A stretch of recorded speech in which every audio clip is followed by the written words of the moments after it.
સૌથી પહેલા વાત કરવી છે વરસાદની, કારણ કે હવે વરસાદ તમારી ને મારી સૌ કોઈની આસપાસ છે। ગુજરાત પર હવે સાયક્લોનિક સર્ક્યુલેશન સક્રિય થઈ ગયું છે। હવામાન વિભાગે આજથી 7 દિવસ માટે વરસાદની આગાહી કરી દીધી છે। રાજ્યમાં 9 થી 11 જૂન સુધીમાં હળવાથી મધ્યમ વરસાદ પડવાની શક્યતાઓ થઈ છે। દક્ષિણ ગુજરાત, સૌરાષ્ટ્ર, ઉત્તર ગુજરાત અને મધ્ય ગુજરાતમાં કેટલાક વિસ્તારોમાં વરસાદની આગાહી કરવામાં આવી છે। આ પ્રી મોન્સૂન વરસાદ ડાંગ, વલસાડ, દાહોદ અને નર્મદામાં વરસાદની આગાહી કરવામાં આવી છે। તા ઉપરાંત અમરેલી, ભાવનગર અને ગીર સોમનાથમાં પણ વરસાદની સંભાવનાઓ છે। તો આ તરફ અમદાવાદ, ગાંધીનગર, સાબરકાંઠા, બનાસકાંઠામાં પણ વરસાદ પડવાનો છે। અને સાથે સાથે રાજકોટ, જામનગરમાં પણ વરસાદની આગાહી કરવામાં આવી છે। और डे 4 की बात करेंगे तो डे 4 में गुजरात रीजन के सारे डिस्ट्रिक्ट कवर हैं, जहां पे लाइट से मॉडरेट रेन होने का पूर्वानुमान दिया गया है।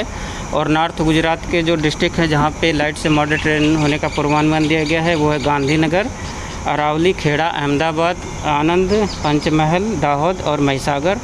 और डे 5 की बात करेंगे तो डे 5 में जहाँ पे लाइट टू मॉडरेट रेन होने का पूर्वानुमान दिया गया है उसमें गुजरात रीजन के सारे डिस्ट्रिक्ट कवर हैं। और नॉर्थ गुजरात के गांधीनगर, अरावली, खेड़ा, अहमदाबाद, आनंद, पंचमहल, दाहोद और महिसागर हैं।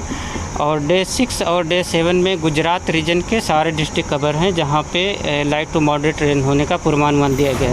અને બીજી બાજુ હવામાન નિષ્ણાંત અંબાલાલ પટેલ પણ આગાહી કરી રહ્યા છે કે 18 થી 20 જૂન દરમિયાન મુંબઈમાં ભારે વરસાદ પડવાનો છે અને ગુજરાતમાં પણ 27 દિવસ પછી ચોમાસામાં બ્રેક આવશે। સાથે સાથે વાવેતર માટે ચોમાસાની શરૂઆત સારી છે। સપ્ટેમ્બર મહિનામાં પાછોતરો વરસાદ પણ થવાનો છે। અંબાલાલે શું કહ્યું છે આવો સાંભળીએ એમને જ। તારીખ 12 સુધીમાં તો દક્ષિણ ગુજરાતના ભાગોમાં આહવા, ડાંગ, વલસાડ, દક્ષિણ ગુજરાત, દક્ષિણ સૌરાષ્ટ્રના ભાગો, લગભગ ગીર તેમજ અમરેલી અને ભાવનગરના ભાગો સુધીમાં વરસાદની શક્યતા રહે છે। આ વખતે જો ગુજરાતમાં કાતરા નામની જીવાત એટલે કે ગુજરાત હેરી કેટરપિલર પડશે તો લગભગ 27 દિવસ જેવી ચોમાસામાં બ્રેક આવશે।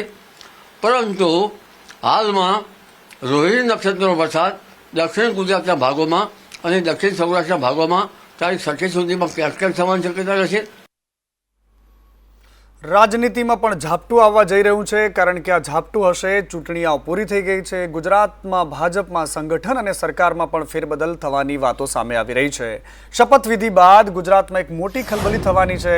ગુજરાતમાં સંગઠન અને સરકારમાં મોટા ફેરબદલના એંધાણ દેખાઈ રહ્યા છે। ગુજરાતમાં ભાજપના નબળા પરફોર્મન્સની ફાળ પડી છે। અનેક નેતાઓના ભાવિનો હવે નવેસરથી ફેસલો થશે। અનેક મંત્રીઓની ખુરશી ખતરામાં છે, કારણ કે હવે જે પેટા ચૂંટણીમાં જીતીને આવેલા છે એ ધારાસભ્યોને પણ સરકારમાં સમાવિષ્ટ કરવામાં આવી શકે છે। કોઈ એક ધારાસભ્યને કેબિનેટનું દરજ્જો પણ, કેબિનેટ મંત્રાલય પણ મળી શકે છે। એની સાથે સાથે બીજા કોઈ નવોદિત ધારાસભ્યને પણ મંત્રાલય મળી શકે છે। આ ઉપરાંત સૌથી ઇન્ટરેસ્ટિંગ વાત આ વખતની ચૂંટણીમાં એ પણ સામે આવી કે 3 મંત્રીઓ એવા હતા કે જેમના પોતાના ગઢમાં કોંગ્રેસને સારી એવી લીડ મળી રહી છે અને પોતાના જ ગઢને બચાવવામાં તે લોકો અસક્ષમ રહ્યા છે। રાઘવજી, બળવંતસિંહ અને એની સાથે સાથે કુંવરજી હળપતિના પોતાના વિધાનસભા મત વિસ્તારમાં ભારતીય જનતા પાર્ટીને ખૂબ મોટું નુકસાન થયું છે।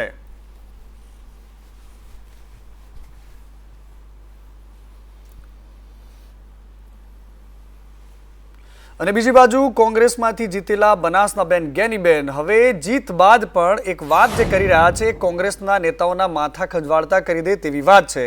એમણે કહ્યું છે કે લોકસભાની ચૂંટણીમાં ભવ્ય વિજય મળી ગયો છે, પરંતુ કોંગ્રેસે સિસ્ટમ લાવવાની જરૂર છે। ભાજપની સરખામણીએ કોંગ્રેસની સિસ્ટમ ઘણી નબળી છે। અહીંયા ઉમેદવાર પોતાના દમ પર ચૂંટણી લડતો હોય છે, જ્યારે પાર્ટી ચૂંટણી લડશે ત્યારે મજબૂતાઈથી આશીર્વાદ મળતા રહેશે। બનાસકાંઠાથી એમની શરૂઆત થઈ ગઈ છે। ગેનીબેનની આ વાત ખૂબ સૂચક છે, કારણ કે અહીંયા કોંગ્રેસ પર એમણે સવાલ ઉઠાવ્યો છે કે અહીંયા કોંગ્રેસે નહીં, એક ઉમેદવારે, એક સમાજે ચૂંટણી લડી છે અને કદાચ એટલા જ માટે આ પરિણામ આવ્યું છે। જ્યારે કોંગ્રેસ આખી સાથે મળીને ચૂંટણી લડશે તો એનું પરિણામ આખા ગુજરાતમાં તમને જોવા મળશે। કોંગ્રેસ પાર્ટીને એક જ સંદેશો કે સંગઠનની કામગીરી એ ઝીરો ગ્રાઉન્ડ ઉપર ઘણી જ હું માનું ત્યાં સુધી ભારતીય જનતા પાર્ટીની સરખામણીમાં આપણી સિસ્ટમમાં ક્યાંક ઘણો મોટો અભાવ છે। અને એના કારણે ઉમેદવાર ચૂંટણી લડતો હોય ત્યારે એ પોતાના દમ ઉપર લડવું પડે, પોતાના સમાજની તાકાત ઉપર લડવું પડે।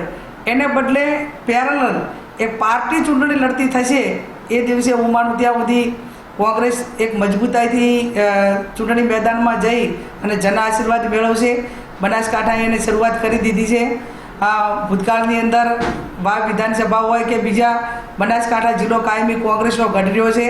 અહીંયા મતદારો કોંગ્રેસની સાથે છે, પણ ક્યાંક નાના મોટી સિસ્ટમનો અભાવ હોય, પક્ષ વિરુદ્ધના કામો જે કરતા હોય એ લોકોને જે પાર્ટીના પેલા નિયમ પ્રમાણે એને કોઈ સ્થાન ન હોવું જોઈએ આવું હું પોતે માનું છું. કેમ કે જે માણસ ખોટું કરે છે એને તમે ખોટાને કોઈ નાના મોટી સજા ના કરો અથવા તો એને પક્ષમાંથી દૂર ન કરો તો બીજા એનાથી પ્રેરિત થતા હોય છે, અને પ્રેરિત થતા હોય છે એટલે દિન પ્રતિદિન પાર્ટીને નુકસાન થતું હોય છે. કોંગ્રેસની આ જુદી બીમારી છે. ગેનીબેન પણ ખૂબ સારી રીતે જાણે છે અને કોંગ્રેસના મોટા નેતાઓ પણ ખૂબ સારી રીતે જાણતા હશે. પરંતુ લોકસભાની ચૂંટણીના જે પરિણામો આવ્યા છે, હવે વિરોધીઓ અને ખાસ કરીને રાજનીતિના ટીકાકારો ભારતીય જનતા પાર્ટીના રહ્યા છે, એમને એક મોકળું મેદાન મળી ગયું છે. એમાં એક ચહેરો ગુજરાતનો શંકરસિંહ વાઘેલાનો પણ છે. ટનાટન સરકાર એમણે ચલાવી હતી. શંકરસિંહ વાઘેલાએ સંદેશ ન્યૂઝ સાથે વાતચીત કરી છે.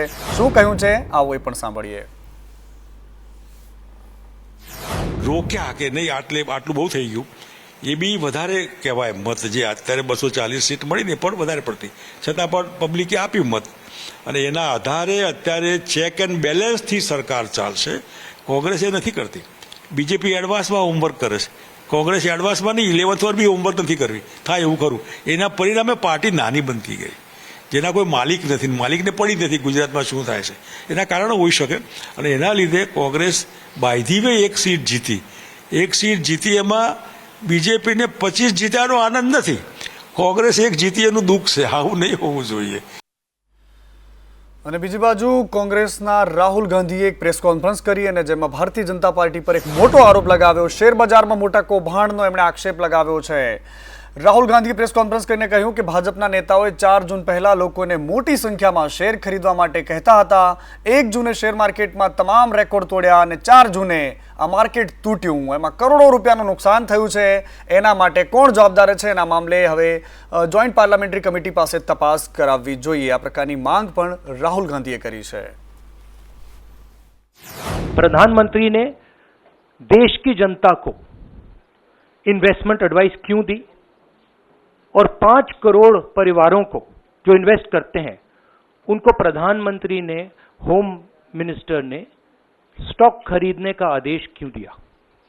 दूसरा, दोनों इंटरव्यूज जो किए गए थे वो अदानी जी के जो चैनल्स हैं उनको दिए गए थे. उन पर सेबी का इन्वेस्टिगेशन हो रहा है, तो उन चैनल्स का क्या रोल है. और बीजेपी के बीच में जो फेक एग्जिट पोलस्टर्स हैं और ये जो फॉरेन इन्वेस्टर्स हैं, इनके बीच में क्या कोई रिश्ता है, और अगर रिश्ता है तो क्या है. અને રાજકોટનો અગ્નિકાંડ જેના મામલે ગુજરાત હાઈકોર્ટ એકદમ આક્રમક મોડમાં છે. ગુજરાત હાઈકોર્ટે 28 જૂને રિપોર્ટ આપવા માટે આદેશ કર્યો છે. કોર્ટે કહી દીધું છે કે જો સરકારે રિપોર્ટ માટે 2 મહિનાનો સમય માંગતા હાઈકોર્ટે આ માંગને ગ્રાહ્ય નહોતી રાખી. આ સાથે જ હાઈકોર્ટે રાજકોટ મનપાના કમિશનરની ઝાટકણી કાઢી. એમણે કહ્યું કે રાજકોટ મનપાના કમિશનર સત્તા પર હતા તો ભૂલ કેમ થઈ? તમે નિર્દોષની હત્યા કરનાર આરોપી છો. તમે સાથે જ કોર્ટે સવાલ કરતા કહ્યું કે આ કેસમાં રાજકોટ કમિશનરને સસ્પેન્ડ કેમ ના કર્યા? જીવની સાથે રમત રમીને બદલી કરતા શરમ આવવી જોઈએ. સુનાવણી દરમિયાન રાજકોટ મનપાના સામે હાઈકોર્ટના અવલોકને કર્યું હતું કે મનપા જાણીતી હતી કે ગેરકાયદેસર આ બાંધકામ થયું છે, તેમ છતાં પણ કોઈ જ પગલાં ન લેવાયા. હાઈકોર્ટે બરાબરની ઝાટકણી કાઢી સવાલ કરતા કહ્યું કે શું આગ લાગવાની રાહ જોવાતી હતી? આ તમામ સવાલો ગુજરાત હાઈકોર્ટે આજે પૂછ્યા છે.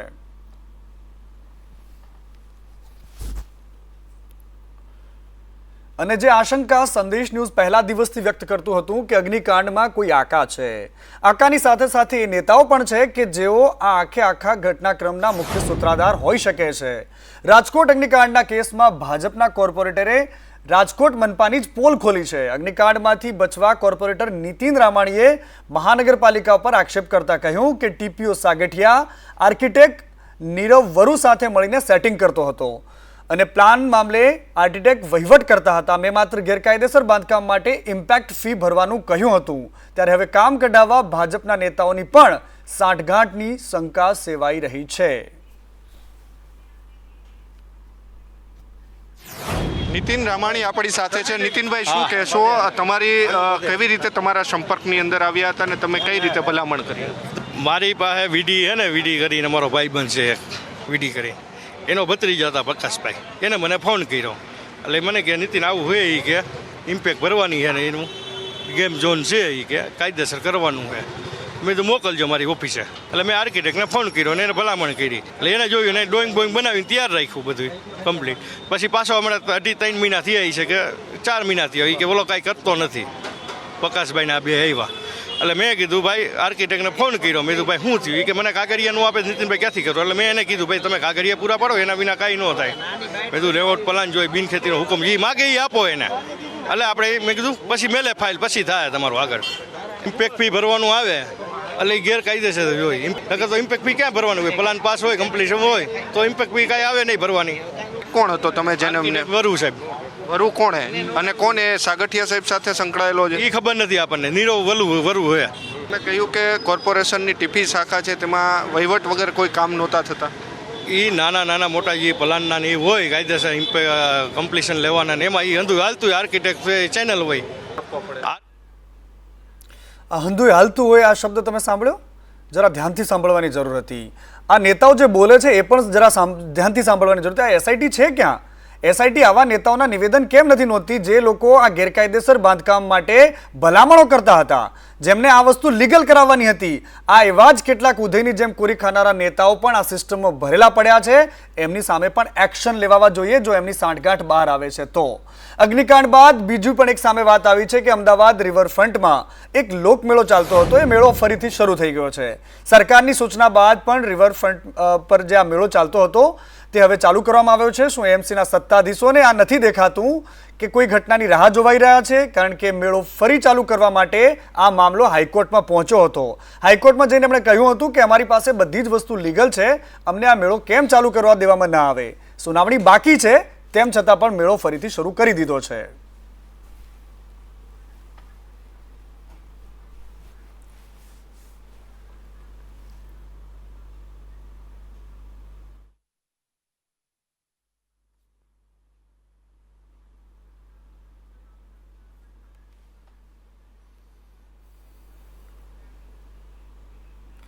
અને રાજકોટના અગ્નિકાંડ મામલે એક મોટા સમાચાર સામે આવી રહ્યા છે. રાજકોટના ડેપ્યુટી ફાયર ઓફિસર વિરુદ્ધ હવે એસીબીમાં ફરિયાદ થઈ છે. ડેપ્યુટી ફાયર ઓફિસર જેની સામે એસીબીમાં ફરિયાદ થઈ છે, deputy fire officer Bhikha Theba સામે ફરિયાદ નોંધાઈ છે. અપ્રમાણસર મિલકત મળી આવતા આ ફરિયાદ નોંધાઈ છે. 80 લાખની સ્થાવર અને જંગમ મિલકત મળી આવી છે. આવક કરતા 67.27% વધુ મિલકત મળી આવી છે.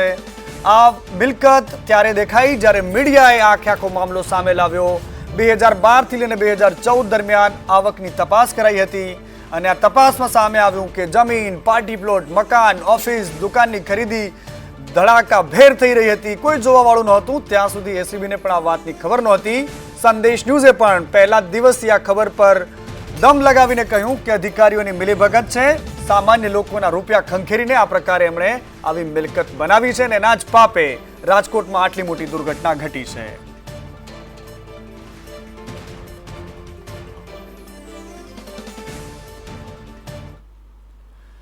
અને જૂનાગઢમાં એનએસએના પ્રમુખના અપહરણના કેસમાં હવે ગણેશ જાડેજા સહિતના આરોપીઓના રિમાન્ડ ફગાવી દેવામાં આવ્યા છે. કારણ કે જૂનાગઢ સેશન્સ કોર્ટે રિમાન્ડની માંગ ફગાવી છે. પોલીસે 7 દિવસના રિમાન્ડની માંગણી કરી હતી. કેસમાં રિમાન્ડની જરૂર ન હોવાનું કોર્ટનું આ તારણ છે. પરંતુ સૌથી ઇન્ટરેસ્ટિંગ વાત એ છે કે આ દ્રશ્યો જરા ધ્યાનથી જોઈ લો.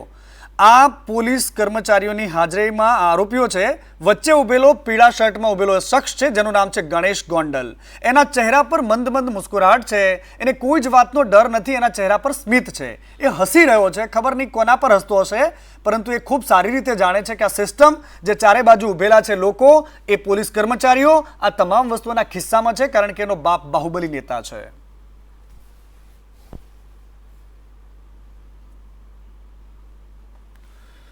અને એક યુવકને બરાબરનો ઢોર મારે છે. આ એ જ બાહુબલીના દીકરાની વાત છે, ગણેશ ગોંડલની. અને એની સામે એક સમાજમાં ભરપૂર આક્રોશ છે, ભારેભાર રોષ છે. સમાજ ચીમકીઓ આપી રહ્યો છે. અને આ ઘટના વચ્ચે જેમાં પૂર્વ ધારાસભ્ય જયરાજસિંહ જાડેજા અને વર્તમાન ધારાસભ્ય જે બેન છે એમના દીકરાએ આ કારનામું કર્યું છે. એનું નામ છે ગણેશ ગોંડલ, ગણેશ જાડેજા. ફરિયાદના આધારે પોલીસે ગણેશ જાડેજા સહિત 10 જેટલા શખ્સોની ધરપકડ કરી લીધી છે, પરંતુ ગણેશ જાડેજાને સ્પેશિયલ ટ્રીટમેન્ટ આપવામાં આવી રહી છે. આ આરોપ દલિત સમાજના લોકો અને ખાસ કરીને પીડિતાના પિતાનો પણ છે. પીડિતના પિતાનો છે. મહત્વનું છે કે તારીખ 31 તારીખે કાળવા ચોક વિસ્તારમાં સંજય સોલંકી નામના યુવકનું અપહરણ કરવામાં આવ્યું હતું અને ત્યારબાદ તેને ઢોર મારવામાં આવ્યો. પરંતુ એ ટ્રીટમેન્ટ કેવી રીતે થઈ રહી છે એ મેં તમને થોડી વાર પહેલા કહ્યું કે કેવી રીતે પોલીસ અને અત્યાર સુધીમાં હાથતાળી આપતી રહી. પોલીસ જો ધારે તો આતંકવાદીઓને દરિયા વચ્ચેથી જઈને પકડી આવે, પરંતુ ગણેશ ગોંડલ સુધી પહોંચવામાં એને 4 દિવસ લાગી જાય છે.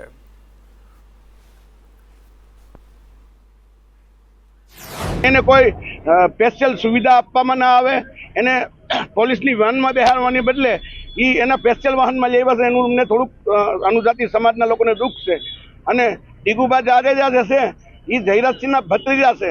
આમ તો મોટાભાગનો વહીવટ ડીગુબા જાડેજા જેનો કરે છે, અને એક ભાઈ બીજા ધર્મેન્દ્રસિંહ જાડેજા કોઈ કરીને છે, જે પોલીસ PSI બની અને મારા દીકરાને માર્યો છે. અને એમ કહેતા હતા કે ગોંડલના દરબારુ દલિતોના બાપ છે, દલિતોના બાપ કોઈ હોતા જ નથી, દલિતોના બાપ દલિત જ હોય. મારા બાપનું નામ બાવજીભાઈ છે અને સંજય સોલંકીના બાપનું નામ રાજુભાઈ છે. મને શરૂઆતમાં 50 લાખ, પછી 1 કરોડ, પછી કાલે હાંજે છેલ્લે એવી ઓફર કરવામાં આવી કે મારા દીકરાએ ગુનો કર્યો છે તો એને જેલમાં જવા દે. એને સામે મને વાંધો નહીં, પણ આગળના કોઈ આંદોલન ના થાય તો હું તને 2 કરોડ રૂપિયા મારો નાનો ભાઈ સમજી, મારો દીકરો સમજીને આપું છું.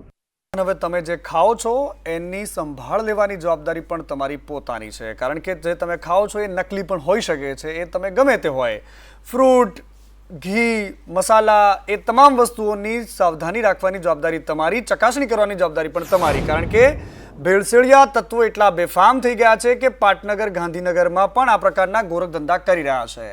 LCBએ તવાઈ બોલાવી છે. સેક્ટર 26માં GIDCમાં ગાંધીનગરમાં LCBની રેડ પડી અને ભેળસેળયુક્ત ઘી બનાવવાની ફેક્ટરી મળી આવી. ભેળસેળયુક્ત ઘી બનાવનાર શખ્સની ધરપકડ કરી છે. અમૂલના નામે ભેળસેળયુક્ત ઘી બનાવતા હતા, નકલી ઘી હતું. અમૂલના ઘીના નામે ભેળસેળયુક્ત ઘી વેચતા હતા આ લોકો. એમના પર તવાઈ કરવામાં આવી છે. ગાંધીનગર LCBએ આ ઘીનો જથ્થો પણ ઝડપી પાડ્યો છે. પરંતુ સૌથી મોટી વાત એ છે કે રાજ્યના પાટનગરમાં પણ આ નકલી તત્વો કેવી રીતે બેફામ બનીને આખી ફેક્ટરી ચલાવી શકે છે. એમની હિંમત જુઓ, કારણ કે એમને કોઈની બીક નથી.